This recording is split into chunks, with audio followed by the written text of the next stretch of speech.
Decolados, os 3 temeias iniciam para o time travado, respondendo as bolinhas das aeronaves.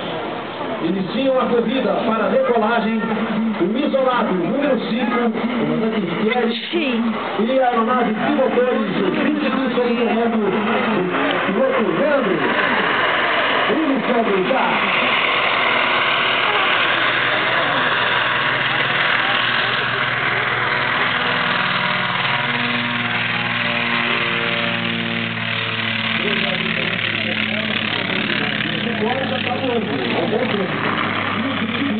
O grande clássico da aviação, e após nós temos lá 5 paraquedistas,